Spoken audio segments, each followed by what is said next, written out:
김현정의 뉴스 쇼.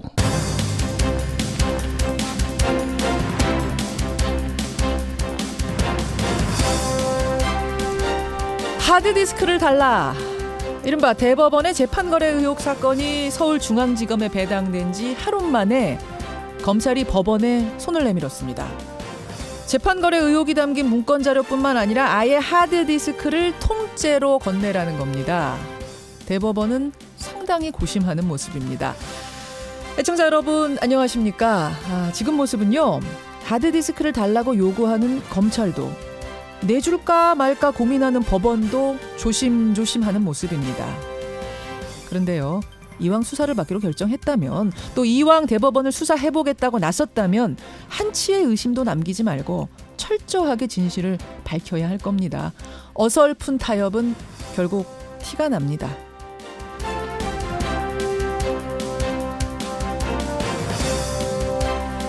어설픈 타협으로 절대 안 될 것 같은 곳이 또 있죠. 자중질환에 빠진 야권입니다. 한국당에서는 친박에 목을 친다 이런 표현이 등장했는가 하면요. 바른미래당에서는 안철수 정계 은퇴 이런 목소리도 나왔습니다. 그런데요. 혁신은 어설프게 타협해선 절대 이룰 수 없는 거죠. 뼈를 깎는 혁신의 노력만이 또 다른 화를 막을 수 있다는 거 정치권도 사법부도 명심해야 할 겁니다. 김현정의 뉴스쇼 출발하죠.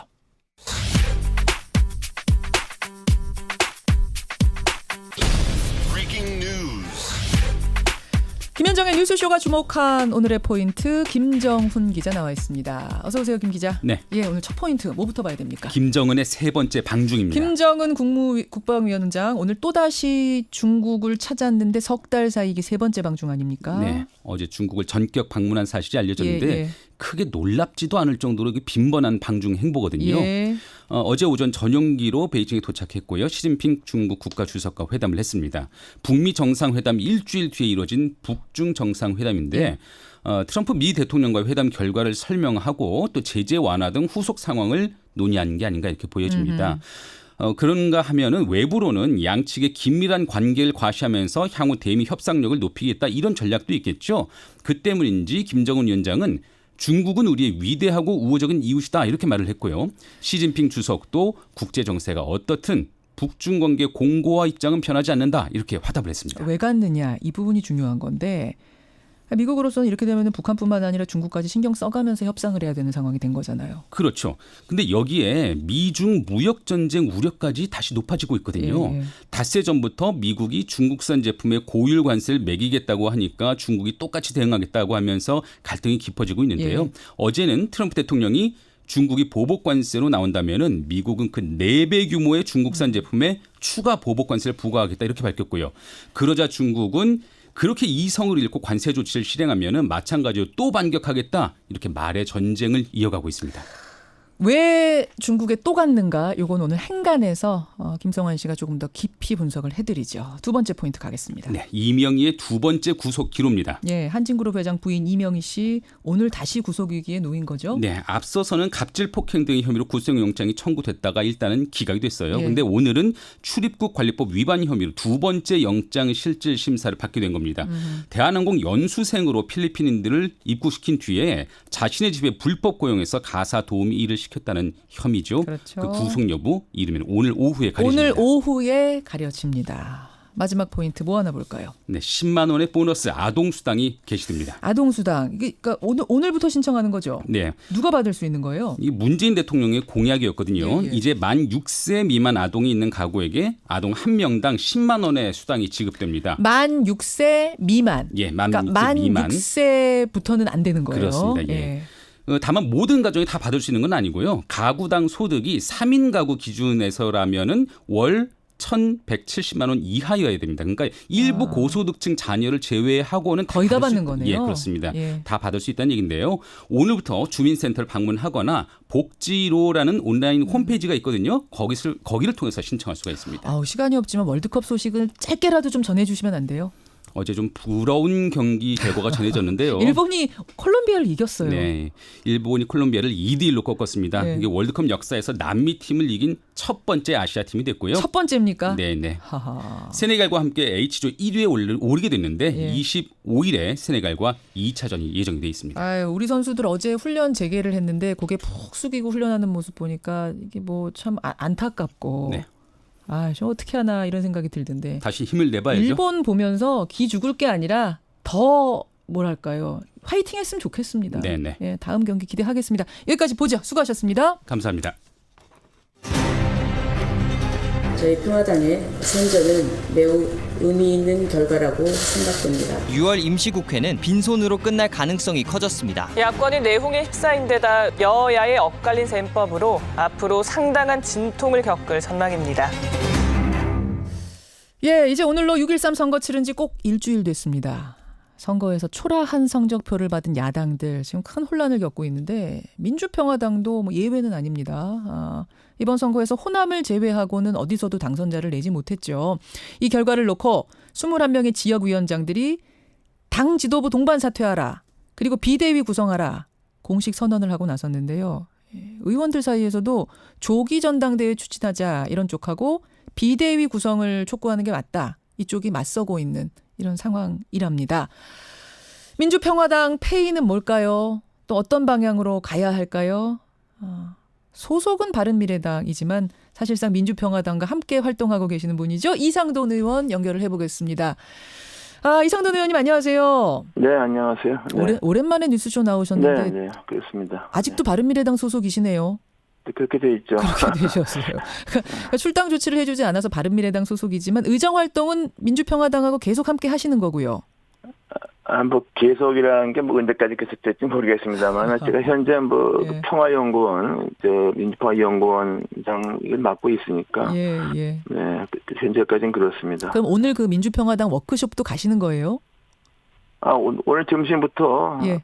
네, 그 있죠. 네, 예. 거기도 잠시 가시고. 앞부분에 이제 참여할 겁니다. 그러실 생각이세요. 네. 자, 민주평화당의 지방선거 성적표 한번 보죠. 기초단체장 5석, 광역의원 1석, 비례대표 광역의원은 2석, 기초의원 46석, 비례대표 기초의원 3석. 이게 그러니까 뭐 이렇게 나왔는데 호남을 제외하고는 사실은 1석도 안 나왔어요. 그러니까 호남에서만 요만큼이 나왔는데 사실 이것도 민주당에 하고 비교하면은 비교가 좀 안 되는 상황. 민주당이 압도한 상황입니다. 어떻게 분석하세요? 네, 사실 창당 이후에 지지도가 좀 계속 하락을 했죠. 예. 그래서 뭐 선거 국면에 들어와서는 어느 한 여론조사에 의하면은 뭐 지지율 1%, 또 다른 회사에 의하면 한 3% 정도 있었어요. 그런 예. 지지도를 벗어나지 못했습니다. 그래서 어느 정도 예상을 했던 거죠. 그러나 좀 단체장에서 뭐 최대 10석, 웬만하면 7, 8석 정도는 하지 않을까 좀 기대했는데 예. 그렇게 안 됐고 특히 그 목포시장을 뺏긴 것은 가장 뼈아픈 부분이라고 생각합니다. 그러니까 큰 기대를 뭐 하기에는 워낙 신생 정당이긴 했습니다만 그래도 호남 출신 의원들이 워낙 많기 때문에 호남에서만큼은 더 되지 않겠는가 기대했는데 기대에 못 미친 이유가 뭐라고 보세요? 호남에서도 안 된 이유. 무엇보다도 특히 호남의 도시 지역에서 예. 민주당 지지세가 굉장히 높았죠. 높았고 또 이른바 그 여론조사가 또가 너무 낮으니까 예. 좋은 후보자를 유인하기 한계가 있었고 후보 잘 내는 또 게. 네, 그리고 또 당 살림살이도 예. 빡빡하고 뭐 선거 보조금 뭐 25억 받았지 않습니까요? 예. 그때 뭐 좀 반쯤 농담이 되겠습니다만은 그 세금 대비해서는 그런 데를 좀 선전하지 않았는가? 왜냐 그러면 100억 지원받은 바른미래당 완전히 뭐 너무 초라하지 않았습니까? 네. 그렇습니다. 네. 그쪽 바라보면 그래도 그냥 이 정도면은 그래도 위로는 되는 수준이다 이 말씀이세요. 네, 그리고 사실 뭐 호남 이외에 다른 지역의 당의 지지도를 높일 수 있는 그런 가능성이 시간적 여러 가지 여건이 안 됐다. 되지는 않겠습니다. 자, 그럼 이제부터는 어떻게 할 것인가 민주평화당. 비대위 꾸려야 된다. 아니다. 조기 전대 치르자. 뭐 여러 가지 얘기들이 나오는데 혹은 또 여당과 연정 꾸리는 게 답이다. 이런 얘기도 나오고. 어떻게 생각하세요? 네, 그 어느 의견이 뭐 다수다 이렇게 말씀드리긴 좀 어려울 것 같습니다. 그런 생각을 하는 뭐 의원 또는 원외위원장 그룹이 있는 건 사실이지만은 그것이 뭐 당의 어떤 지배적인 분위기다 이렇게 말하기는 좀 어려울 것 같습니다. 네, 그리고 그 여당과의 연정 뭐 이런 부분에 대해서 좀 기대를 거는 의원도 있고, 예. 또 민주당 내에서도 좀 중진 다선 중에서는 예. 안정적 국정을 위해서는 그래도 평화당과 뭐 연정 내지 협치를 해야 한다 이렇게 생각하는 의원도 있습니다. 이상돈 의원은 어떻게 중에서. 생각하세요? 일단 추미애 대표한테 제가 여쭸을 때는 가능성 제로다, 0%다 뭐 단언하시던데요? 네, 그렇게 단언을 했고 지난번 선거 과정에 볼 것 같으면 저는 뭐 그런 생각이 별로 없다고 생각됩니다. 왜냐 그러면은 목포 시장마저 민주당이 차지하기 위해서 당의 총력을 기울였지 않습니까? 그렇죠. 그걸로 볼 때 그런 연정 말할 것도 없고 협치 같은 것도 큰 생각이 없는 게 아닌가 말이죠. 네.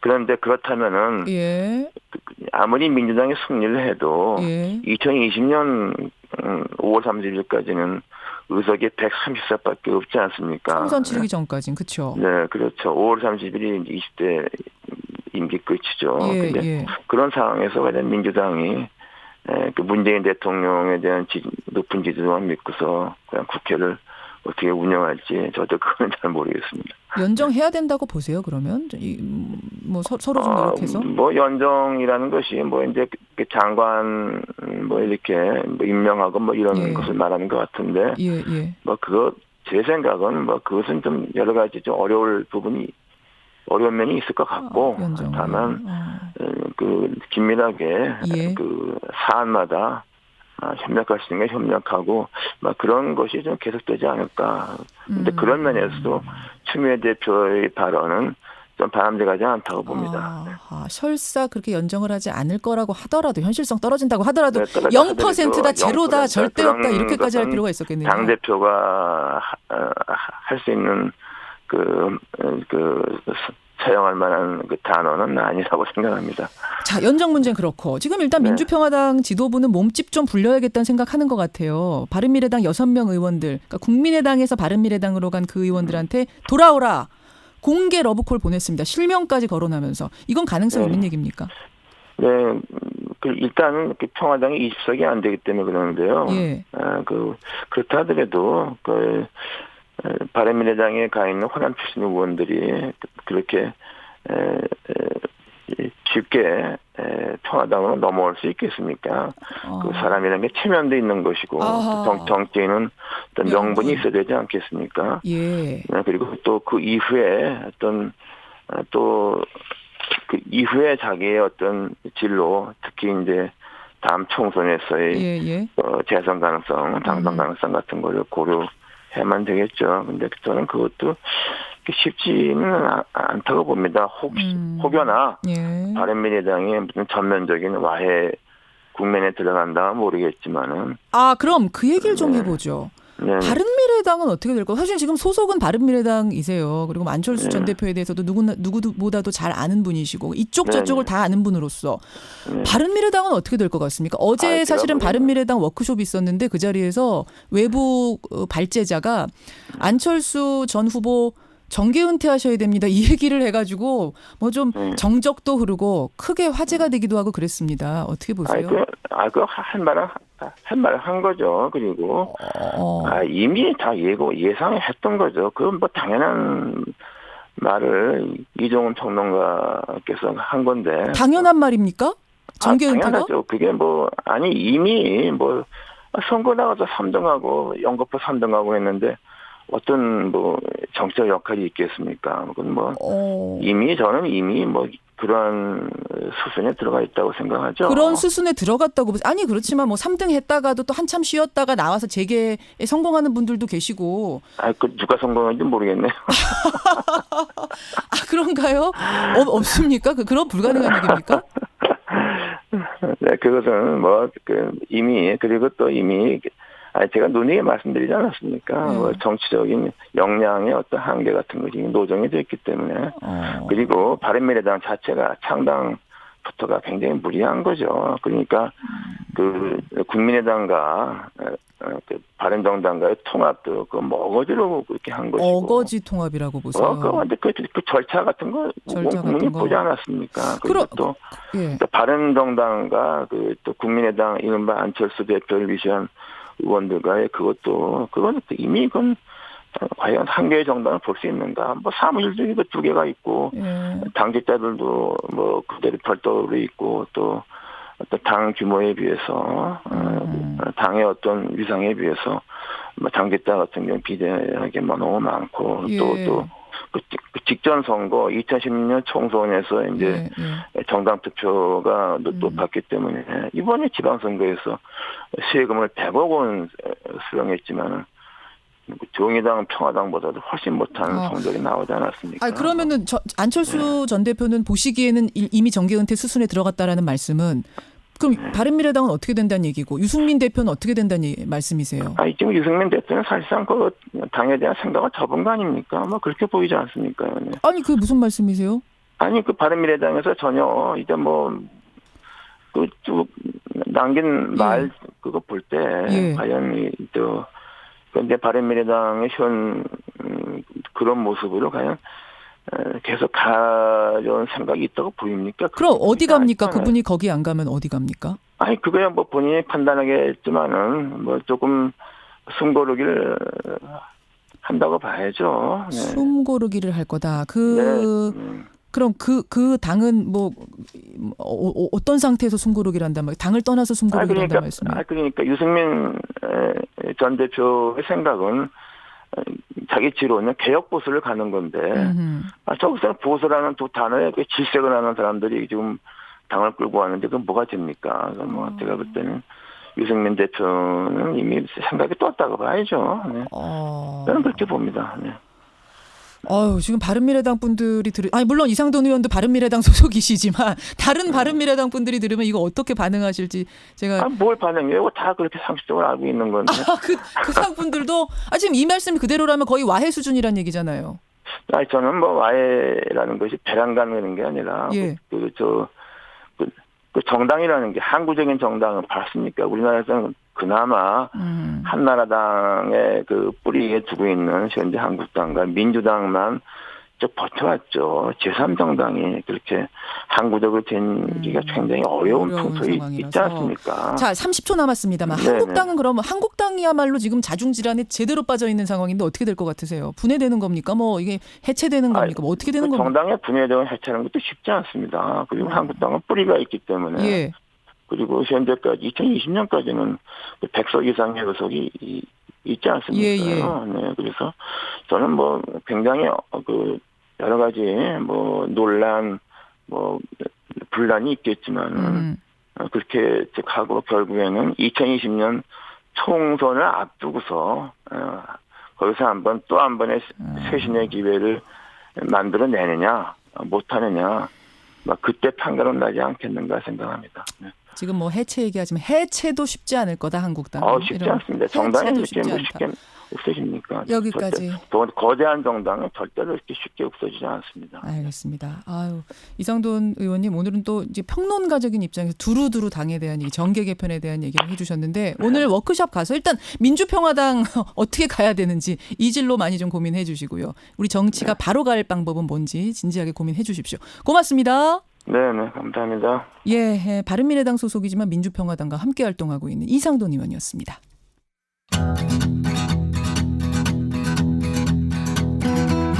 김현정의 뉴스쇼는 청취자 여러분의 참여로 이루어집니다. 트위터, 페이스북, 레인보우 게시판, 그리고 단문 50원, 장문 100원의 유료 문자 샵 1212, 우물정 1212 통해 참여하실 수 있습니다. 김현정의 뉴스쇼, 여러분과 함께 만듭니다. 김성환의 행간 시사평론가 김성환 씨 나오셨습니다. 어서 오십시오. 네, 안녕하세요. 오늘 행간 중국 얘기할 거라고 제가 예고는 드렸어요. 네, 김정은 북한 국무위원장이 깜짝 방중했죠. 어제 하루 종일 이 소식 때문에 시끌시끌했었는데요. 북미 정상회담을 한 지 일주일 만에 4.27 판문점 회담 직전에 방중한 것까지 고려하면 석 달 사이에 세 번째 시진핑 주석을 만난 겁니다. 그렇죠.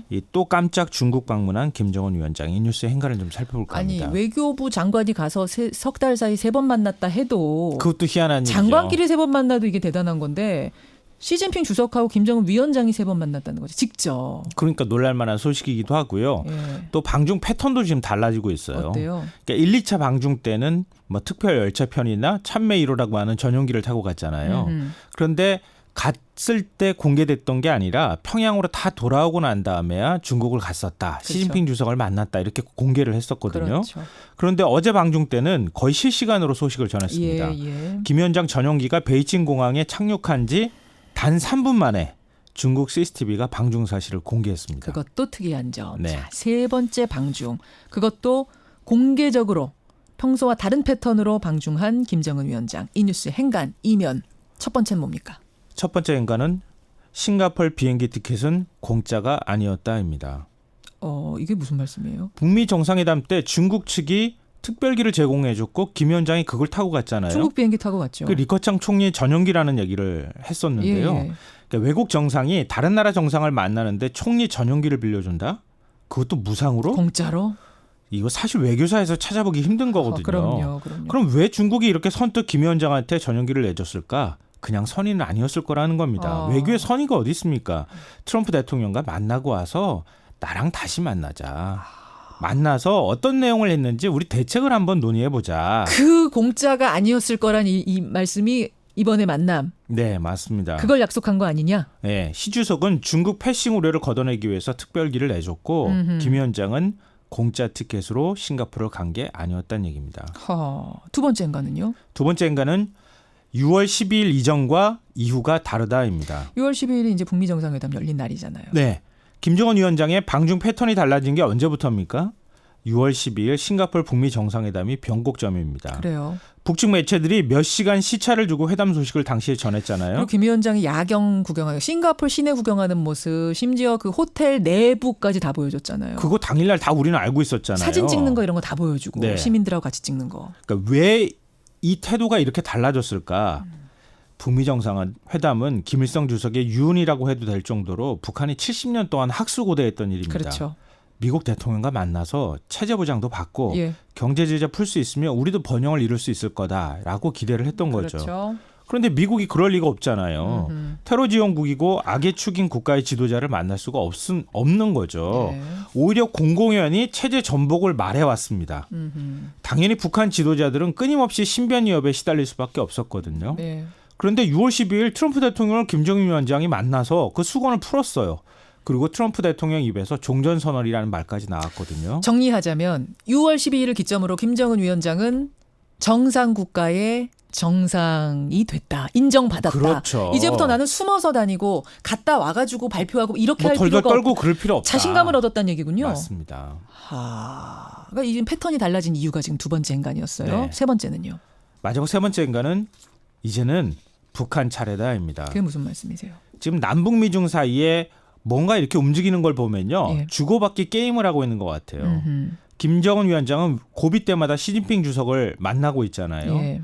받을 것과 내줄 것을 협의하기 위해서라고밖에 볼 수가 없습니다. 미국과의 줄다리기 앞두고는 꼭 시진핑한테 가서 뭔가 상의를 뭔가 한다는 상의하고 얘기예요. 협조를 구하거나 예. 이렇게 하는 거죠. 예. 억류자 3명을 풀어주고 풍계리 핵심장 폐기했잖아요. 그 시주석 만나기 전이었어요. 맞아요. 그러면 그 다음에 트럼프 대통령이 한미 연합 군사훈련인 을지 프리덤 가디언 연습을 잠정 중단한다고 그것도 방중 딱 하는 날 발표했습니다. 예. 그럼 이번에 누구 차례겠어요? 북한 차례? 그렇죠. 그래서 동창리 미사일 실험장 폐기를 한다 어쩐다 얘기가 나오는데요. 이런 북한이 상응하는 조치를 취해야 되는 무엇을 내놓을지 시 주석과 협의했다. 이렇게 볼 수밖에 없을 것 같습니다. 그러면서 미국에게 우리는 이렇게 친한 든든한 친구 중국이 있어라는 걸 보여주는 여러 가지 이제 그런 하지만 것도 미국의 영린을 거죠. 건드리지 않는 정도까지만 그렇죠. 다 고선을 지키면서 계속 난 든든한 친구가 있다는 걸 보여주는 이번에 이런 북한이 줄다. 내놓을 카드가 뭔지 한번 기대해 보시기 바랍니다. 고수네요. 정말 협상의 고수. 여기까지 보죠. 수고하셨습니다. 네, 고맙습니다. 김현정의 뉴스쇼 1부는 여기서 줄입니다. 많은 분들이 이 야권의 정계 개편 방향에 대해서 나름의 의견들을 보내주고 계시는데 보내주십시오. 2부에 소개하죠. 2부로 갑니다.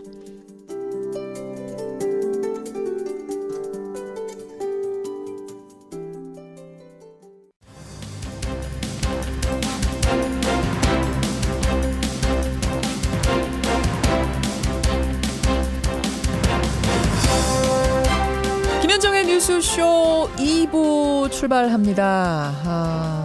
청취자들께서 우리 선거 끝나고 나서 정치 얘기 참 많이 했는데 정치 말고 다른 얘기도 좀 해보죠. 이런 문자 보내주시는데요. 2부에 오늘 다른 얘기가 많이 준비되어 있습니다. 먼저 제주도에 난민 심사를 기다리기 위해서 대기 중인 예멘 난민이 500여 명이라는 사실 여러분 알고 계세요.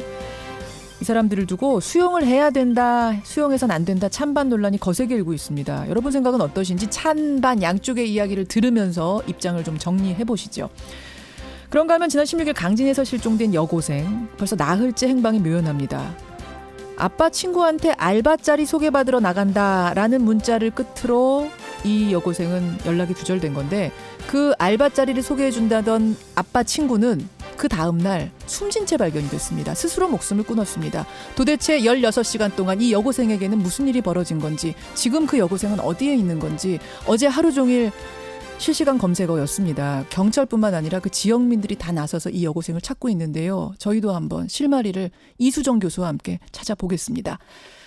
그리고 오늘 라디오 재판정이 있는 날이죠. 오늘 라디오 재판정에서는요, 이것도 좀 함께 고민을 해봐야 될 문제인데, 미투 국면을 지나면서 새로운 법 하나가 지금 나왔습니다. 규정이 하나 나왔는데, 성폭력 사건이 이제 고소가 들어오면은요, 이 사건을 다 수사한 뒤에 무고죄 수사에 들어간다. 그러니까 성폭력 수사를 해달라고 여성이 고소를 할 경우 남성 측에서 무고다라고 또 고소를 할 수 있죠. 맞고소가 들어왔을 경우에 여성 측의 성폭력 수사가 마무리된 뒤에야 무고죄 수사에 들어갈 수 있다.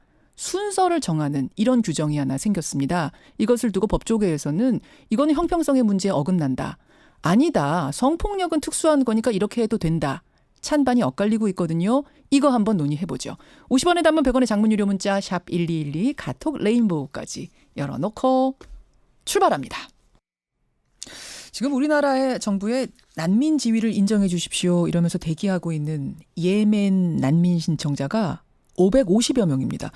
그러니까 2015년 저 멀리 중동 예멘에서 내전이 벌어지면서 예멘을 탈출한 예멘인들이 세계 각지로 흩어졌는데요. 그중에 일부가 우리나라 제주도 땅까지 오게 된 겁니다. 인도적 차원에서 갈 곳 없는 난민은 보호해줘야 마땅하지 않느냐, 이런 목소리도 있습니다만 섣불리 받아들여서는 안 된다, 우려하는 목소리도 지금 나오고 있습니다. 심지어 지난 13일 청와대 게시판에는요, 난민 신청 허가 제도를 아예 폐지하자, 이런 청원글이 올라와서 이미 26만 명 넘는 국민들이 여기다 서명을 한 상태입니다. 청와대가 답을 내놔야 하는 이런 상황이 된 거죠. 여러분은 어떤 답이 바른 답이라고 생각하십니까? 오늘 양측의 이야기를 들으면서 여러분의 생각, 여러분의 답을 좀 정리해 보시죠. 먼저 예멘 난민들 받아줘야 한다는 입장이세요. 제주 평화인권연구소 와세 신강협 소장 연결이 되어 있습니다. 신 소장님 안녕하세요. 네, 안녕하십니까. 안녕하세요. 예, 예멘 난민들 받아줘선 안 된다 반대하는 분이세요. 제주 난민대책 도민연대 유병균 자문위원 나와 계십니까, 위원님? 네, 안녕하세요. 예, 네. 먼저 신 소장님, 네, 정확한 상황을 좀 알려주셔야 될 것 같아요. 그러니까 내전을 피해서 제주도에 이미 들어와 있는 예멘인들이 있다는 거죠. 네, 그렇습니다. 예, 아직 난민으로 인정된 건 아니고 난민을 신청해놓고 기다리는 사람이 500여 명. 대략 한 600여 명 정도. 이미 600여 명 가까이. 그러면 심사가 진행되는 동안은 이분들 어디 있는 거예요? 심사가 진행되는 동안은 이분들한테 국가가 G1 비자라고 임시 비자를 내줍니다. G1? 예, 거기에 이제 외국인 등록증을 이제 아이디를 발급해 주는 거죠. 예. 예. 그럼 난민 수용소에 머무나요? 한국의 난민 보호소가 영종도에 한 곳에 있는데, 예. 거기가 이제 연간 수용 인원이 한 7, 80명 정도인 걸로 알고 있습니다. 그래서 현실적으로는 그쪽에서는 이제 그 대책이 될 수 없고요. 그 난민 2차 심사 기간이 끝날 때 동안은 그 난민들은 법적으로 난민법에 의하면은 예. 이제 그냥 대기를 해야 되는 상황입니다. 알아서 그러면 집 얻어서 숙식 해결하면서? 네, 그런 상황입니다. 돈이 있어요? 숙식을 뭐 집값 내고 의식주 해결할? 이번에 제주도에 오신 난민분들은 그 고국을 떠나기 오기 전에 재산을 처분하거나 예. 아니면 그 가족들이 이분이 이제 되게 그 전쟁에 참여하는 걸 강요당하니까 예. 생명이 위협하니까 이제 여러 주변에서 돈도 빌리기도 하고 모으기도 하고 그렇게 그렇게 가져온 해서 분들. 예. 기본적으로 당신들이 이제 견딜 수 있을 정도의 약간의 금전들은 좀 가지고 오는 분도 있고요. 예. 그리고 그 전쟁이 뭐 경제적인 지위 고하를 가지고 얘기를 하는 게 아니기 때문에 예. 어느 정도 재산이 있는 분들도 있습니다. 그리고 또 이분들이 3개월 지나면 우리나라에서 취업해서 일할 수 있다면서요. 지원 비자로. 지원 비자로는 일단 취업이 안 되고요. 최초 난민 신청을 하고 난 이후에 6개월 이내에서는 취업이 엄격히 금지가 되고 있습니다. 그래요. 근데 이번에 6개월을 3개월로 좀 당겨주도록 뭐 이런 얘기가 나온 거 아닙니까? 그건 아니고요. 그 5월 이분들이 대략 그 제주도에 머물 걸로 기대했던 기간이 약 한 달 정도입니다. 예. 그래서 입국하고 한 달 정도 지나면 이제 출도를 할 수 있을 걸로 이제 기대를 했고 대략 한 달 정도의 생활비 정도를 가지고 들어오셨어요. 예. 그런데 그 생계비가 이제 5월 말 정도부터 떨어지기 시작한 거죠. 이렇게 그렇죠. 한 달 계약 그 기간이 끝나고. 그럼 이번에 제주에서 300명에게 취업 허가해 준 거. 네네. 요거는 좀 뭐 일시적으로 허가를 해준 겁니까? 그렇습니다. 그 생계비가 떨어지면서 이 사람들이 노숙자로 나오게 되고 이제 그 해안에서 뭐 텐트를 친다든지 이러고 또 문제가 생길까 봐. 발생이니까 알겠습니다. 법무부에서 특별하게 취업 설명회를 연 거죠. 정리하자면 주의원 비자로 6개월 동안은 취업을 할 수 없고 6개월 넘으면 할 수 있어요? 6개월 넘으면은 1차적으로 난민 심사에 결정이 납니다. 난민인지 아닌지. 난민으로 인정받으면 난민으로서 저희 대한민국에서 살아가는 거고요. 그렇지 않을 경우에는 이 난민 심사에 대해서 재심을 요청하거나 소송이 들어가는데 알겠습니다. 그때 인도적 체류 지위를 부여받게 됩니다. 그때는 취업이 가능합니다. 그때는 가능하고 이번에 그러니까 300명 3개월 정도 된 뭐 300명한테 허가를 해준 거는 특별한 케이스다. 이례적인 케이스다. 이런 말씀. 유병균 자민위원님. 네네. 자, 6개월 안에 어쨌든 심사를 해서 추방이냐 인정이냐 결정돼서 인정을 받으면 뭐가 달라집니까? 이분들. 일단은 이제 거주의 자유가 보장되고요. 한국 국적을 주는 거예요? 국적을 취득하는 건 아니죠. 아니죠. 한국 국적은 아니고. 처리하고 하지만 난민 지위를 가지고 취업도 할 수 있고 뭐 다 할 수 있으니까 일종의 우리가 미국 가서 영주권 받는 거랑 비슷한 거예요? 그렇다고 볼 수 있습니다. 영주권을 갖는 식이 되는 거다. 그러면은 지금 심사 대기 중인 그 600여 명의 예멘인들 지금은 제주도에만 머물고 있습니다만 난민 지위 인정받으면 전국 어디든 갈 수 있는 겁니까? 예, 그렇습니다. 어디든 가고 어디든 취업할 수 있는 상황. 거주 이동의 자유가 보장됩니다. 그래요. 근데 왜 유독 제주도로만 몰리는 거예요? 제주도가 이제 비자 없이 입국할 수 있으니까. 부사증 제도. 그게 가능한 거고요. 그다음에 우리 대한민국이 이제 이 난민 신청자들에 대해서 굉장히 이제 온정적이고 인도주의적이고 난민법 자체가 굉장히 좀 아시아에서는 그래도 가장 이제 개방적인 독립적인 난민법 체계를 갖고 있기 때문에 그래서 선호하는 곳 있어요. 제주도를 선호해서 온다. 자, 여기까지 여러분 상황 파악 되셨죠? 본격적인 논의입니다. 신강엽 소장님. 왜 제주도가 예멘 난민들, 뭐 예멘뿐만 아니라 난민들을 수용해줘야 된다고 보십니까? 일단 이거는 제주도가 수용하는 문제는 아니고요. 저희 국가가 이제 일단 난민 협약과 그다음에 난민법을 분명히 가지고 있기 때문에 그거에 준하는 어떤 절차들을 가지고서 난민들을 수용해야 되고 현재 국제사회의 그런 흐름들을 보면 인권이라든지 인도주의적 그 자세라든지 이런 부분들이 상당히 많이 강조되는 추세에 있습니다. 인권.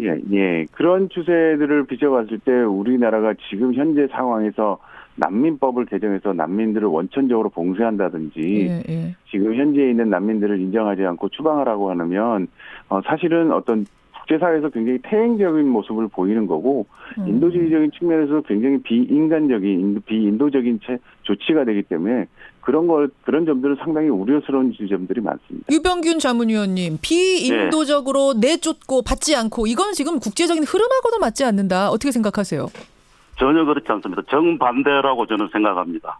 유럽에서도 요즘은 워낙 이제 난민 따면 이게 사회적 비용도 막대하고 이제 어떤 그 사회적 불안이 심하기 때문에 EU 정상들이 작년에 그 시중에 몰타 섬에서 그 몰타 선언이라고 있었어요. 그건 뭐냐면은 주로 이제 아프리카 난민들이 이제 리비아를 경유해서 이렇게 배를 타고 지중해를 건너오기 때문에 리비아에다가 이제 이 거대한 난민센터를 건설해가지고 거기서 이제 수용을 하는 거예요. 수용을 하다가 본국에 이제 상황이 안정되면 다시 돌려보내거나 이런 조치를 이제 취하게 되는 거죠. 그래서 리비아 통합정부에다가 이제 막대한 돈을 지불하고 거기서 이제 난민들을 수용하는 걸로 지금 그러니까 국제적인 흐름도 인도적으로 다 받아주자 이런 흐름이 아니란 말씀이시고 전혀 아니죠. 국제적인 흐름을 떠나서 국제적인 흐름을 떠나서 우리가 왜 받으면 안 된다고 생각하세요? 뭐가 문제라고 보시는 겁니까? 지금 이제 언론에서도 자꾸 이제 제주 예멘 난민 그러는데요. 법적으로 엄밀히 말해서 그 사람들은 난민이죠, 아니죠. 우리 정부의 그 난민법에 의한 난민 심사를 거쳐서 난민으로 인정돼야 난민이죠. 그렇기 그렇습니다. 때문에 엄밀하게 자꾸 이제 일반 국민들이나 시청자들이 혼란을 이야기할 수 있어요. 그냥 지금 제주도에 있는 그 예멘인들을 난민 이렇게 이야기를 하면은 불쌍한 사람인 것처럼. 방금 말씀하신 분처럼 진강섭 소장님처럼 그렇게 생각할 수도 있는 거죠. 그렇지만은 그 사람들이 난민일 수도 있고 난민이 아닐 수도 있는 거죠.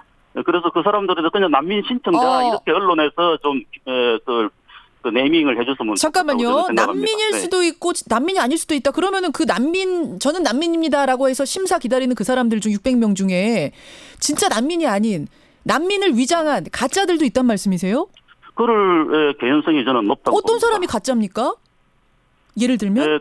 이제 난민협약이나 난민법에 의한 난민이라는 거는 반드시 뭐 예멘이나 시리아처럼 거기 뭐 내전이 일어나고 전쟁이 일어났다고 해서 그 지역에서 온 사람 다 난민으로 인정해 주는 게 아니고요. 이게 이제 개별적인 어떤 판단을 하는 거거든요. 특정 지역에서 왔다고 해서 다 난민으로 자동적으로 인정해 주는 게 아니라는. 그러니까 반체제 지식인이라든지 뭔가 협박이라든지 고문을 받는다든지 명분이 있는 사람만 난민이라는 거죠. 뭐 인종이나 종교나 뭐 정치적 견해나 뭐 특정 사회 신분이나 이런 이유로 이제 어떤 받기를 받을 공포로 인해서 그 국적국의 보호를 받지 못하거나 그 국적국 보호를 받기를 원하지 않는 자가 난민이라고 이렇게 규정되어 있습니다. 그러면은 사실은 취업이 목적인데 이 난민을 가장해서 들어온 사람이 거기 껴있다 뭐 이런 말씀이세요? 그럴 가능성이 있다는 거죠. 아니 그 가능성입니까? 혹시 그런 사람 보셨어요? 종전에 우리가 지금 종전에도 지금 뭐 예멘 난민 아니더라도 지금 뭐 그런 케이스가 많았습니다. 많았습니까? 자, 여기에 대해 답변 주셔야겠네요, 신 소장님. 가짜 난민, 진짜 난민 이러시는데요. 그게 지금 난민을 인정하는 기구 자체가 유엔에서 유엔 난민 기구가 우리나라에 있는데 우리나라는 난민 협약을 맺고 있기 때문에 정부가 난민을 판단하게 돼 있는 건 맞습니다. 근데 그래서 이분들이 지금 난민 지위를 정확하게 획득했다라고 얘기하지는 않는 거죠, 저희들이. 다만 난민을 신청하신 분들이에요. 그러니까 자신들이 난민이라고 주장하신 분들이죠. 근데 이런 분들에 대해서 저희가 그 국제적인 조약에서 굉장히 큰 원칙 중에 하나가 뭐냐면 본국 송환 금지 원칙이라는 게 있습니다. 난민에 관해서. 그러니까 그 난민을 신청한 그 해당 국에서 이분이 이제 난민이 아니라고 판명이 됐다고 하더라도 난민의 가능성이 있고 그다음에 난민은 아까 상대편 분께서 말씀하셨다시피 본국에서 여러 가지 정치적인 억압과 폭력의 바로 대상이 돼 있는 거 아니겠습니까? 그러면 이 대한민국에서 설사 난민이라고 인정되지 않는다 하더라도 본국으로는 인도주의적 차원에서 송환할 수 없어요. 알겠습니다. 지금 명칭을 뭘로 하느냐 이 문제는 차치하고요. 지금 청취자들한테 제일 많이 들어오는 질문을 제가 직접 드릴게요. 신 소장님. 제일 많이 들어오는 게 3702님 같은 분들. 난민 500명 중에 IS 조직원 같은 사람이 없다고 장담할 수 있습니까? 잠재적 테러리스트일 가능성, 또 그들이 들어와서 뭔가 우리 문화에 적응하지 못하고 부작용을 만들어낼 가능성 없겠습니까? 라는 걱정들이 지금 굉장히 많이 들어옵니다. 네. 저희가 볼 때 테러리스트, 즉 테러리즘 같은 경우에는 일단 저희들을 보기에는 뭐 무작위적인 폭력일 수 있겠지만 그 자체가 가지고 있는 목적이 있어요. 그러니까 예를 들면 이슬람 국가를 건립한다든지 그런 여러 가지 이해관계들이 있는데 지금 사실 대한민국 같은 경우는 그런 이해관계가 상실 굉장히 좋습니다. 그러니까 그런 상황에서 테러리스트들이 여기에 들어와서 테러를 일으킬 명분이 그렇게 많지는 않다고 보여집니다. 테러리스트가 올 가능성은 거의 없다라고 일단 보신다는 말씀이고. 아주 적다라고 하는 거고요. 그다음에 기본적으로 제가 이 난민분들 상대를 하면서 이제 상담을 들어보고 실제로는 제가 어떤 분도 만났냐면 엠네스티 국제 엠네스티 중동 지부에서 인권사무소 각 정파로부터 공격당하고 납치당하고 고민당하다가 실제로 엠네스티에서 도와줘서 탈출하신 분이 제주도에도 와 계시거든요. 그러니까 이분들이 사실은 어느 정파에 가입된다 하면 거기에 가입돼 있는 거예요. 그럼 거기서 지금 내전을 겪고 있는 상황일 것이지 여기 올 이유가 없거든요. 근데 이렇게 받아주다가 보면 하나둘 받아주다 보면 뭐 그런 분들 정말 절박한 분들 정말 이분들 인권적으로 보호해야 될 분도 있지만 그렇지 않은 약간 애매한 상황에 있는 사람들까지 난민으로 수용이 돼서 그들이 적응하지 못하고 지금 유럽에서 문제 일으키듯이 우리 사회에서 또 다른 문제를 일으키지 않겠는가 이런 걱정들을 솔직히들 하시는 것 같아요. 그 범죄 관련해서 얘기를 하실 때 최초의 전제 자체 하실 때 제가 좀 많이 실망을 하는데 뭐가 하냐면 이 사람들이 일단 범죄 가능성이 있는 사람들이라고 판단하는 것 자체가 저는 문제가 있다고 보여집니다. 왜 그렇게 범죄를 잠재적 범죄자로 취급하느냐? 네, 이 사람들도 그냥 성인 군자도 아니지만 그렇다고 해서 아주 나쁜 범죄자들도 아니에요. 그래서 그냥 평범한 우리와 똑같은 사람들이고요. 그다음에 저는 대한민국의 사법체계가 그렇게 허술하지 않다고 생각합니다. 알겠습니다. 그리고 2일차 심사할 때 그런 분들이 꼼꼼하게 인정이 되고요. 그다음에 이분들이 그 외국인 등록을 하게 되면 지원 같은 경우에는 굉장히 꼼꼼하게 거주지 이전이든 뭐든 다 신고하게 되고 그 관리를 하게 되거든요. 관리가 심사해서 합격되는 률도 한 3% 정도밖에 안 되는 데다가 그렇습니다. 되고 나서도 그 이주하는 모습 뭐 취업, 거주 이런 것들이 관리가 된단 말씀. 자, 이제 우리 위원님이 답변 주셔야겠어요. 청취자들한테 어떤 문자가 오냐면 이기현님 같은 분. 아니 목숨 걸고 탈출한 사람들을 그렇게 추방해버립니까? 외면합니까? 그럴 순 없다라는 데에 대한 답변 주시죠. 지금 방금 그 신강효 소장께서 말씀하신 부분에서 제가 좀 이렇게 좀 반박을 하고 싶은데요. 좀 짧게요. 그 전쟁이 났다고 해서 그 지역으로 가면 반드시 뭐 박해를 받고 어떤 살해 위협을 받는다. 그건 아니고 예를 들면 그 국적국에서 그 보호를 해줄 수 있으면은 국적국 보호를 받을 수 있으면 그거는 이제 송환할 수 있는 거예요. 그게 난민협약의 규정이고 난민법의 규정이거든요. 보호받을 수 있는 사람 보낼 수 있다. 그러니까 그 보호받을 수 없는 사람을 그리고 박해를 받을 가능성이 있는 사람을 강제로 본인의 의사에 반해서 강제로 송환해서는 안 되는 거지. 보호받을 수 있는데도 보호받을 수 있는 뭐 정부나 어떤 세력, 좀 예멘도 원래는 이제 남북 알겠습니다. 예멘이 분단됐다가 다시 통일됐다가 다시 분단돼가지고 내전이 일어난 거 아니에요. 자, 그건 그렇고요. 이제 우리 문제. 이들을 불러서 우리가 관리를 잘하고 심사에서 난민 인정해주는 사람도 3%밖에 안 되는데 뭘 그렇게 걱정하시는가? 이 부분에 대한 답변? 지금은 뭐 3% 아니라 한 1, 2%밖에 안 되지만은 지금 이런 우리 난민 관리 시스템으로는 앞으로 계속 난민 신청자가 이제 몰려올 텐데, 그럴 때는 그 어떻게 뭐 대책이 있느냐 이거죠. 관리가 제대로 안 될 거다. 관리가 지금 안 되는 거고 지금 뭐 유럽에서도 보다시피 그게 관리가 안 되는 거죠. 유럽 국가들이 그렇게 허술한 국가들이 아니잖아요. 유럽도 허술하지 않은데 관리 못하고 있지 않느냐.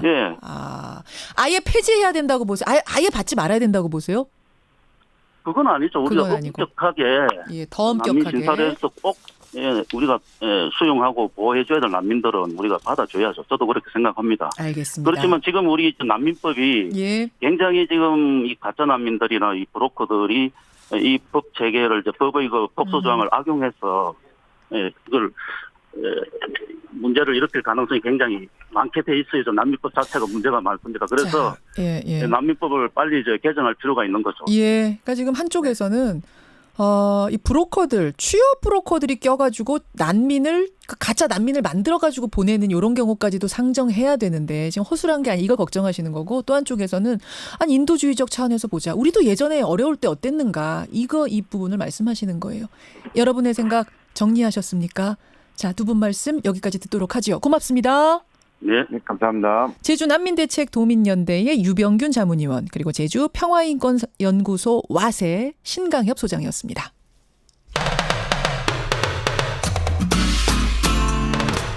CBS 라디오 김현정의 뉴스 쇼.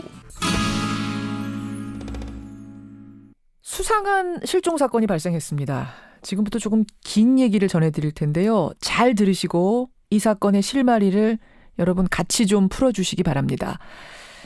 그러니까 지난 16일 전남 강진에 사는 고1 여고생 A양이 외출을 했습니다. 아빠 친구가 아르바이트 자리를 소개해준다고 해서 만나서 해남 쪽으로 간다. 이렇게 친구에게 문자 메시지를 남기고 집을 나섰는데요. 그 뒤로 나흘째 행방이 묘연합니다. 그렇다면 그 여고생의 엄마는 당연히 그 남성, 아빠 친구라는 남성을 찾아갔겠죠. 아이가 나간 날 바로 그 밤 11시경에 집으로 찾아갔습니다. 그런데 초인종 소리를 듣자마자 그 남성은 뒷문으로 혼비백산 도망을 갔습니다. 경찰이 출동을 했지만 남성을 찾지 못했고요. 그 남성은 그 새벽에 스스로 목숨을 끊은 채 발견이 됐습니다. 조사를 해보니까 이 남성은 그날 차를 몰고 나가서 야산에 2시간가량 머물렀고요.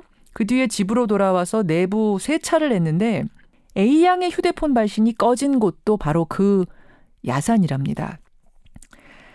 지금 부모는 A양을 애타게 찾고 있습니다. 경찰도 수백 명 인력을 동원해서 인근을 샅샅이 뒤지고 있는데요. 어떤 단서도 못 잡고 있는 상태입니다. 함께 실마리를 좀 찾아가 보죠. 경기대학교 범죄심리학과 이수정 교수 연결이 돼 있습니다. 이 교수님 안녕하세요. 네, 안녕하십니까. 여러 가지 가능성이 여전히 존재합니다만 단순 가출로 보기에는 좀 석연치 않은 점이 많죠. 네, 단순 가출로는 추정되기가 어려운 지점이 아저씨와 아르바이트 때문에 간다는 내용이 있기 때문에 누구와 동행을 한다는 사실이 명백히 기록에 남아있기 때문에 그냥 단순한 홀로 가출로 보기에는 그 내용과 충돌을 하죠, 사실. 자, 그럼 단순 가출 가능성은 일단 제외하고요. 그리고 나면 남는 가능성들 중에 제일 가능성이 높은 건 어떤 걸로 보시는 거예요? 글쎄 해남 방향이라고 했으니 일정한 기간 동안 같이 동승을 하고 가다가 아이만 혼자 내렸을 가능성도 없지 않아 보이는데 지금 그렇게 보기에는 김 씨의 행적이 매우 의심스러워 보입니다. 결국은 이 아이의 부모가 이 아이가 그 아버지의 친구에 대해서 본인의 친구와 나눈 문자 얘기를 듣고는 이제 그분을 찾아가는 와중에 결국 아이가 어떻게 됐느냐고 아마 전화 통화 같은 걸 한 것 같은데 집에 내려줬다 이렇게 얘기를 했다는 거예요. 그리고는 이제 막상 실종된 아이의 엄마가 그 집에 도착을 하자 CCTV에 분명하게 잡힌 장면은 본인이 이 실종 사건과 아무런 관련이 없으면 뒷문으로 빠져나가야 될 이유가 없는 거죠. 바로 그 부분이 저도 그 부분이 제일 이상해요. 그 남성이 왜 혼비백산 도망을 가는가. 그리고 야산에 다녀온 뒤에 그 오후에 야산에 다녀온 뒤에 세차를 했다는 거예요. 내부 세차를 하는 걸 목격했다는 사람이 나왔죠. 그렇습니다. 한 5시경인데요. 그러니까 아마 세차하기 전 시간대, 아마도 2시 넘어서 친구에게 문자를 보내고 난 다음에 아이의 핸드폰이 꺼진 시간이 4시 반경인데, 그러면 그 2시간 반 사이에 무엇인가, 어려운 일이 일어난 게 아닌가, 이렇게 이제 예상을 하게 되는 거죠. 그래요. 근데 지금 좀 미심쩍은 게 뭐냐면, 경찰의 수사가 본격적으로 시작이 된 것도 아니고 뭔가를 이렇게 옥죄는 상황이 아닌데도 불구하고 이 남성이 도망을 가서 바로 그 밤에 몇 시간 뒤에 스스로 목숨을 끊습니다. 찔리는 게 있어서 도망을 갔다 치더라도 그게 꼭 아주 끔찍한 일이 아니더라도 뭔가 숨기고 싶은 게 있어서 도망은 갈 수 있겠지만 그렇다고 해서 바로 목숨을 끊었다. 이것까지는 어떻게 봐야 되는 걸까요? 정황에 대한 조사도 필요하다고 보이는 것이 일반적으로 사업이 잘 안 돼가지고 극단적인 선택을 하는 사람들이 한두 명이 아니지 않습니까? 그렇기 때문에 보통 그런 종류의 이제 선택을 하는 사람들은 주변 사람들에게 본인의 이제 절망적인 상태를 보통 알리거든요. 그러니까 우울증 때문에 이게 자살을 한 거라면은 분명히 그 전에 다른 시그널들이 있었을 거란 말씀이에요. 그렇습니다. 그렇기 때문에 주변에서 모르기가 어렵습니다. 그렇죠. 조사를 해보면 이 사람이 아마도 자살한 동기가 상당 부분 이제 이 실종과 상당히 연관된 우발적인 갑작스러운 그런 선택이었다. 입증될 가능성이 굉장히 높고요. 그러면 이제 지금 우리가 궁금하게 여기는 것은 엄마가 경찰에 간 시간이 12시 좀 넘어서인데 그 신고를 받은 그 시간대부터 6시 반에 지금 이제 발견이 됐거든요. 남성이. 빨리 나가서 신변을 조금 더 일찍 확보를 했다면 이 사람의 자살도 좀 막을 수가 있었고 그리고는 이 없어진 아이가 어떻게 된 건지 범죄 피해자가 되든 그렇지 않든 간에 이 아이의 행적을 아는데도 좀 더 도움이 됐을 텐데 하는 아쉬움이 아마도 지금 부모님의 안타까운 마음엔 틀림없이 존재할 거라고 보입니다. 그러니까 이 남성이 원래 앓던 우울증이 있는데 평소에 그런 시그널이 있던 사람이 아니라면 이번 이 여고생 실종과 관련된 죽음이 아닌가 우리 이렇게 생각할 수밖에 없다는 거 하나 지금 말씀하셨고 또 하나는 경찰이 1시 15분쯤에 자택으로 출동은 했어요. 그러니까 엄마가 신고한 게 밤 12시 58분이고요. 오전 1시 15분에 김 씨의 집으로 출동은 했으니까 출동 자체가 그렇게 느렸던 건 아닌데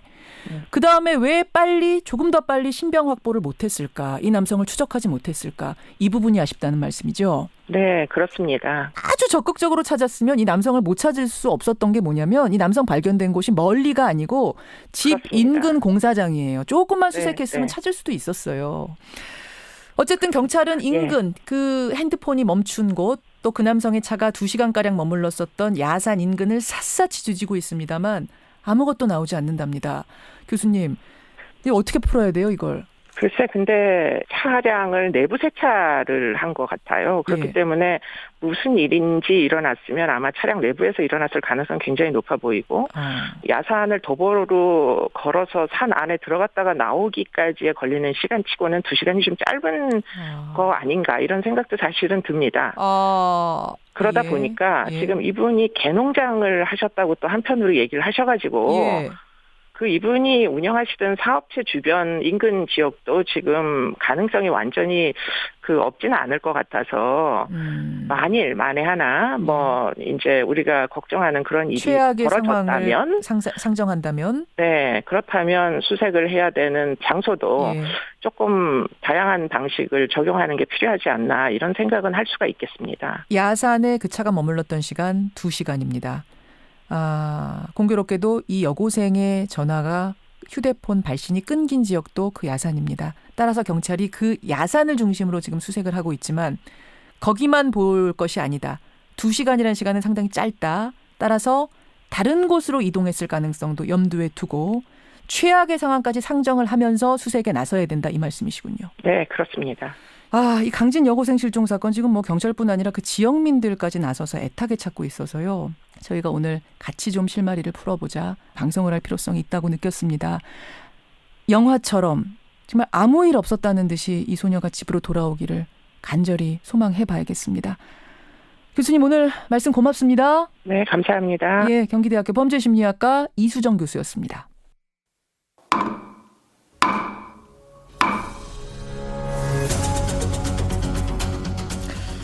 뉴스쇼가 수요일에 마련하는 코너입니다. 라디오 재판정.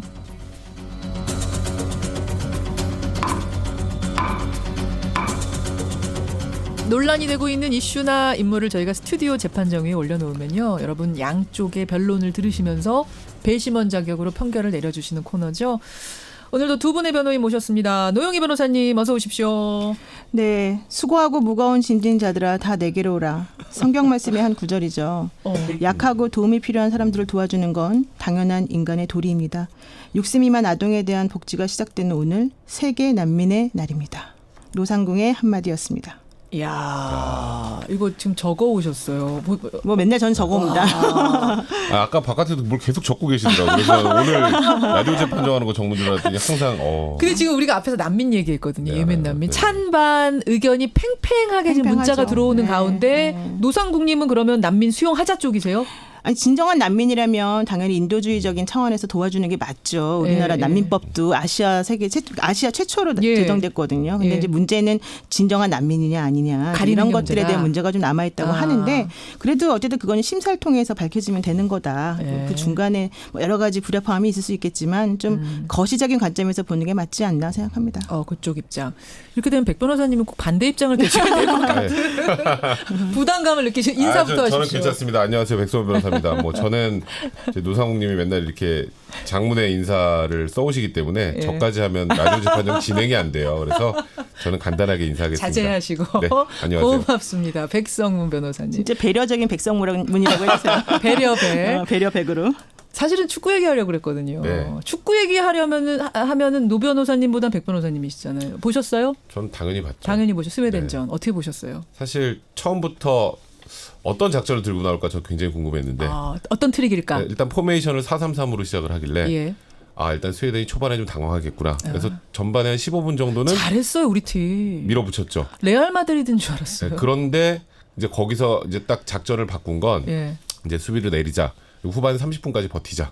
후반 30분까지 버티면 이제 김시록 선수는 앞에서 이제 큰 키로 스웨덴 수비수 좀 힘 좀 빼고 그리고 마지막에 이제 이승우 선수가 진짜 발빠른 선수가 들어가서 지쳐 있는 스웨덴 선수들을 공략해서 이제 골을 넣어서 이긴다. 이게 이제 전략이었는데. 네, 전략이었어요. 딱 저도 보면서 그게 느껴지더라고요. 근데 그 너무 눈에 보이더라고요. 너무 보여버리네. 다 그리고 읽혀버렸어. 너무 뒤로 미루다 보니까 사실 우리나라는 거의 세계 최정상급 공격수들을 보유하고 있잖아요. 손흥민 선수를 포함해서.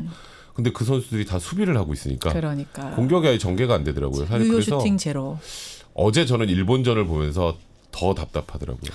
왜 이렇게 우리나라는 준비가 안 됐을까? 그냥 좀 안타까웠어요. 이길 줄 몰랐잖아요, 콜롬비아. 그러니까요. 야, 이기니까 참 더 허탈해지는 이 그래서 순간. 일본이 어제 이기면서 기분이 나빴던 것도 있지만 공이 둥글다라는 걸 또 한번 느낄 수 있었어요. 그래서 그래요. 아직 우리나라 2경기 남았잖아요. 이제 2경기는 또 좀 더 멋진 작전을 들고 스웨덴은 저도 멕시코까지 지라는 법은 없잖아요. 그럼요. 그러니까 정말 긍정의 마인드십니다. 그럼요. 왜 이렇게 비웃으세요, 갑자기? 아니요, 축구도 모르신다면서. 저는 초긍정의 마인드를 가진 두 분 사이에 껴서 저런 생각을 가질 수 있구나. 저도 지금 초긍정 마인드를 가지고 싶어서 이러는 거예요, 그냥. 자, 여기까지 축구 얘기 마무리하고 오늘 재판정 들어가겠습니다. 오늘 재판정 얘기 간단치 않은 얘기거든요. 주제부터 외치겠습니다. 오늘 재판정. 성폭력 사건과 무고죄 사건이 동시에 접수될 경우 동시 수사를 해야 된다. 아니다.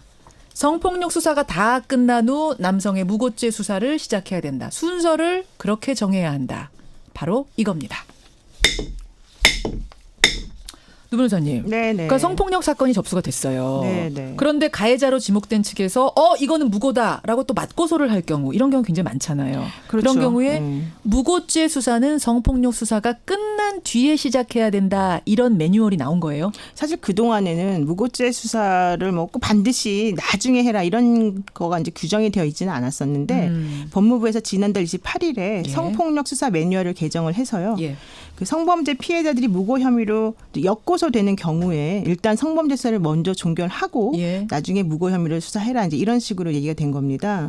이제 그것 때문에 사실은 그러면 무고죄에 의심을 받고 있는 그 피해자들에 대해서 우리가 너무 지나치게 봐주는 게 아니냐. 그러니까 너무 피해자 입장만 배려한 거 아니냐. 그렇죠. 그러니까 성폭력 가해자로 지목된 사람의 권리는 어디가 있느냐. 이제 이런 것들이 지금 논의가 시작이 되어서 사실은 이제 양쪽의 입장이 팽팽한 상황이죠. 형평성 문제가 대두되면서 팽팽하게 지금 특히 법 쪽에서 갑론을박이 아주 뜨거운 사안입니다. 여러분 같이 고민해보죠. 일단 두 변호사님 입장부터 확인합니다. 백 변호사님. 사실 억울하게 가해자 성폭력 그 가해자로 지목된 분이 본인의 억울한 누명을 벌 수 있는 방법은 딱 두 가지입니다. 명예훼손하고 무고죄로 고소를 하는 거예요. 근데 그걸 처음부터 수사를 뒤로 미루면 사람들에게 낙인을 찍힐 수 있어요.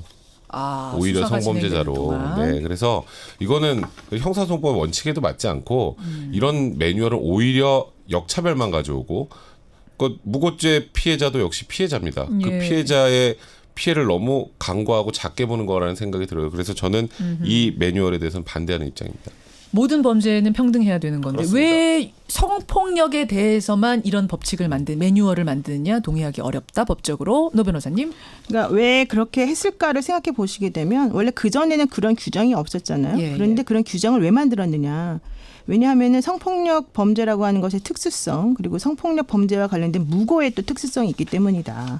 그 특수성이라고 하는 게 과연 무엇이냐 생각해 본다면 뭐 미투 관련된 폭로에서도 나온 뭐 가해자들의 행동이라던가 여러 가지 성폭력을 당했다라고 하는 사람들에 대해서 가해지는 사회적인 편견 이런 것들이 생각보다 상당히 심각한 수준으로 그분들에 대해서 뭐 올가미가 되어서 아예 사회생활을 못하게끔 하는 게 부분이 있더라. 피해자임에도 불구하고. 아하. 따라서 어차피 무고죄라고 하는 것은 실질적으로는 나중에 제가 있는지 없는지 판단해 보면 다 결국 나오는 거거든요. 그러니까 무고죄의 특수성상 혹은 성범죄 특성상 무고죄는 나중에 수사하는 게 맞지 않나 이렇게 생각합니다. 성범죄라는 특수성을 인정해야 된다. 무고죄 고소 들어와도 나중에 수사하는 게 맞다. 생각하시면 노변, 뭐 나중 수사, 특수 뭐 이런 식으로 보내주시면 되고요.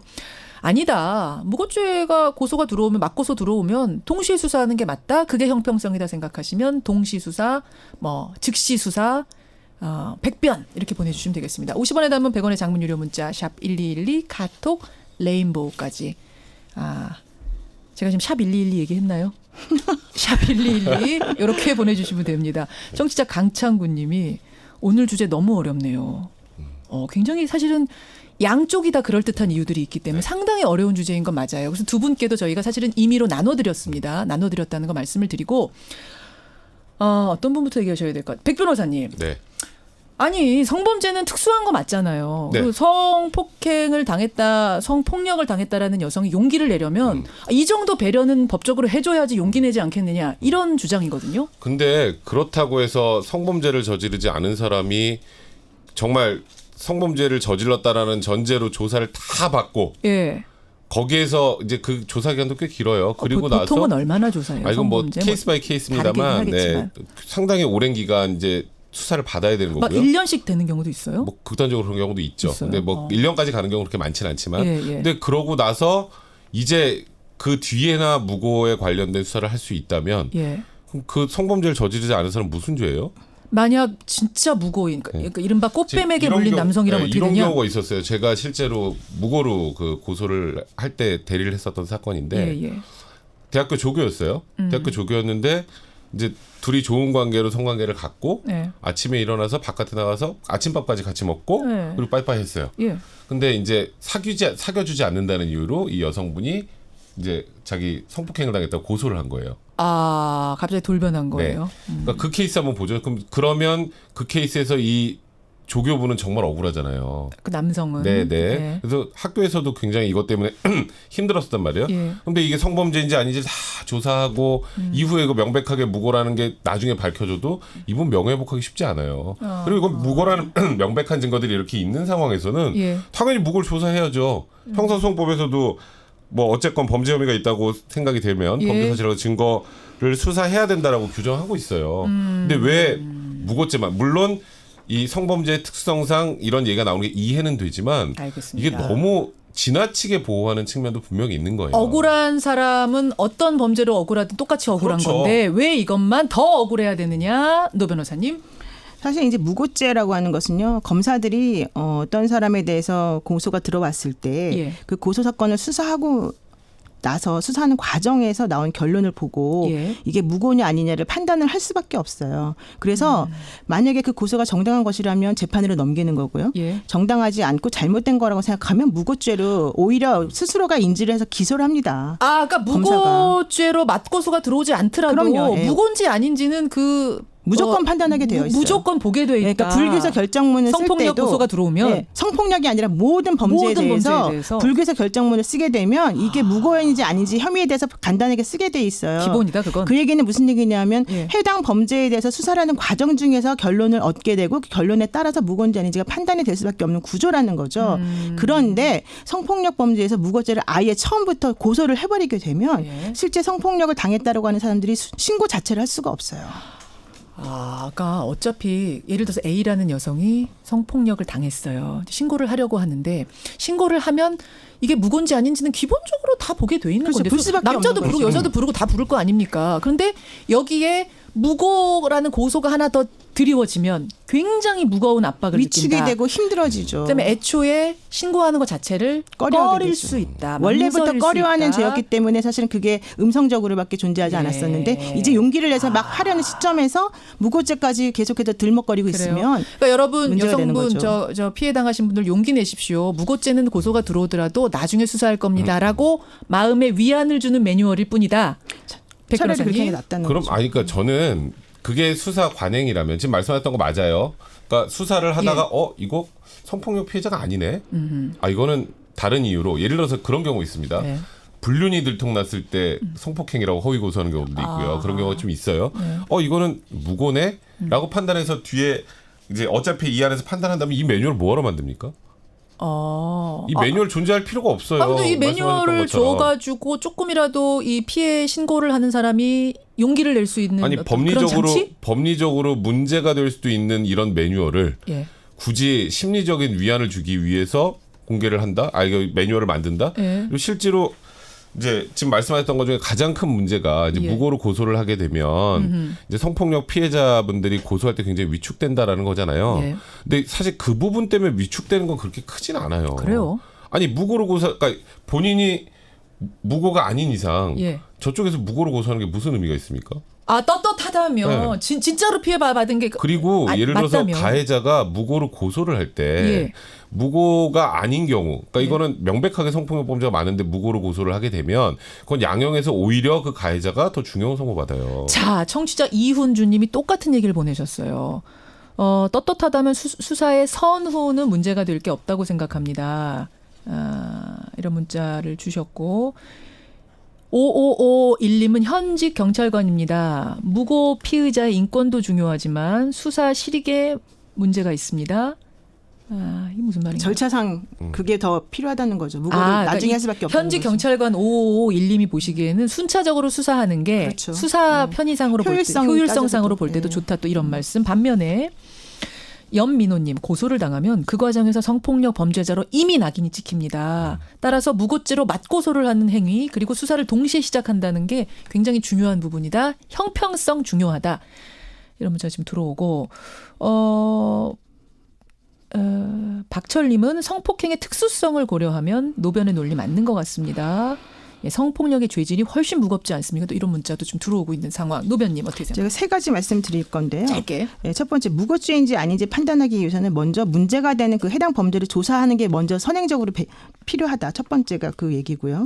두 번째로는 우리가 무죄라고 판결이 된 경우를 하더라도 정말로 죄가 없어서라기보단 증거가 불충분해서 무죄인 경우가 많다. 그런데 성폭력 관련해서 무고죄로 고소까지 당한 상황이 된다면은 실제 그런 증거들이 산재하지 않는 이상은 수집하기도 어려운 상황에서 오히려 더 그 성폭력 수사에 대해서 소극적으로 임하게 될 수밖에 없는 구조가 된다. 가뜩이나 증거가 부족한 게 성폭력인데. 그렇죠.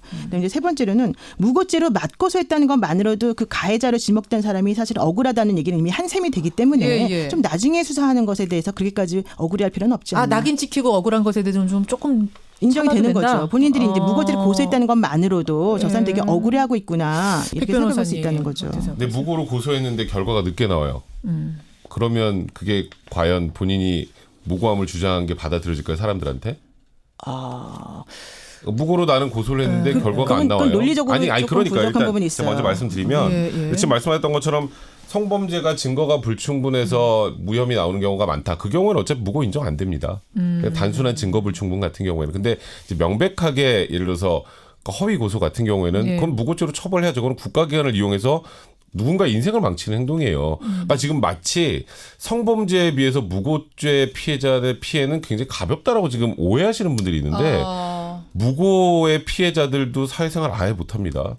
잘못하다가 수사받는 과정에 성범죄자로 낙인 찍히고 요즘 분위기상으로 성범죄자로 낙인이 찍히면 실제 성범죄를 했는지 여부와 상관없이 사회생활이 거의 불가능해져요. 그런데 내 권리를 그러니까 내가 지금 피해를 입은 상황에서 이 부분에 대한 수사를 해달라고 하고 예를 들어서 무고와 관련된 증거를 제출을 했는데 이거는 성범죄 다 조사하고 해야 되니까 나중에 할게요. 그게 과연 맞나요? 이게 지금 그러니까 물론 성범죄자를 보호하고 성범죄자가 본인의 피해를 봤다는 사실을 대외적으로 쉽게 알릴 수 있게 배려해주는 측면으로는 문제가 없을 수도 있겠지만 의도는 알겠으나 근데 실제로 무고의 피해를 너무 간과하는 것 같다라는 개인적인 생각이 좀 무고도 굉장히 무고죄도 굉장히 무거운 죄다. 그럼요. 그러면은 저 갑자기 궁금한 노 변호사님 성폭력 이런 고소 사건에서 무고인 경우가 많아요? 별로 없죠. 거의 없죠, 사실은. 그렇기 거의 때문에 없진 않아요. 그렇기 때문에 이 문제가 발생하는 건데 지금 백 변호사님 얘기는 마치 성폭력 피해자라고 주장하면서 고소한 사람들, 성폭력 피해자들이 전부 무고죄를 저지르는 잠재적인 사람인 것처럼 지금 들리게 제가 그렇게 들리게 지금 말씀하셔서 꽃뱀 사건 이런 게 어느 정도나 되나 저는 궁금해서. 근데 그게 그렇게까지 많지는 않아요. 그렇게 많지 않아요. 네, 그래서 실질적으로 지금 말씀하시는 것의 취지가 뭔지는 알겠지만 너무 약간 과장되게 해석하는 거다. 이런 얘기고요. 그다음에 아까 성범죄를 고소를 하게 되면 기소를 하거나 불기소를 하게 되는 거죠. 기소를 하게 되면 당연히 무고는 아닌 거죠. 불기소를 한다 하더라도 그것이 무고라는 법은 없는 거예요. 알겠습니다. 지금 청취자 문자가 뜨겁게 들어오는데 박찬수님은 백변님 지지합니다.